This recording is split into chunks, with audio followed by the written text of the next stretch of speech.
You guys are going to have to forgive me on the horrible lighting right now because I am in a hotel. I've been here for a couple days. I'm exhausted, getting ready to check out, and I think I'm getting sick too, but whatever. Ready to head back home. That being said, it gave me an opportunity to catch up on The Boys and watch the series finale of The Boys season 5, and there's a lot to talk about here. I'm going to try not to give away any spoilers, but there might be a few. I really enjoyed the way that season 5 went. I know people were feeling like, hey, there's nothing happening, and that's just not true. If you look back at what they were building towards, we really saw that in the last couple episodes with the characters and with Homelander. And I thought that that was one of the best things that we could have seen from the cast and crew.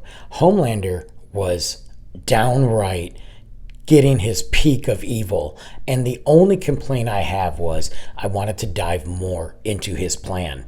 As we started to see that he was the chosen one and he was going to rid the world of non-believers, I wanted to see how far he was going to go without it turning into apocalyptic, end of the world, what we saw, time jump, or what we were going to see as potentially a time jump to what happens. We didn't need that. And with the budget of the show, it makes sense why they didn't go that direction, as well as why we got the final battle the way we did. Despite it being on Amazon, this is not a movie. This is a series, a streaming series. So the budget is the budget. And I thought the battle kind of made sense. We saw Homelander for who he was with his powers and what happens when you strip those powers away. He was a fraud. He was a nothing. He was everything that everybody said he was. The ones that did not fear him knew who he was, and the ones that feared him might have known, but they just cowered in the corner. I like to see that we saw these characters completely unalived that we deserve to see go. We saw them come to the end of their story.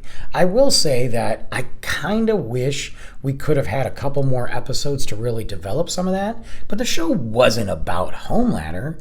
It's about Billy the Butcher. That's exactly what it was about. And it was about so much more than that, but we saw him come to an end the only way that he could have. He could not live the way he was going to live. He was destined, and they were giving hints throughout this show of what was going to happen. Whether you read the comics or not, we knew that he was on his way out, and this was the only way.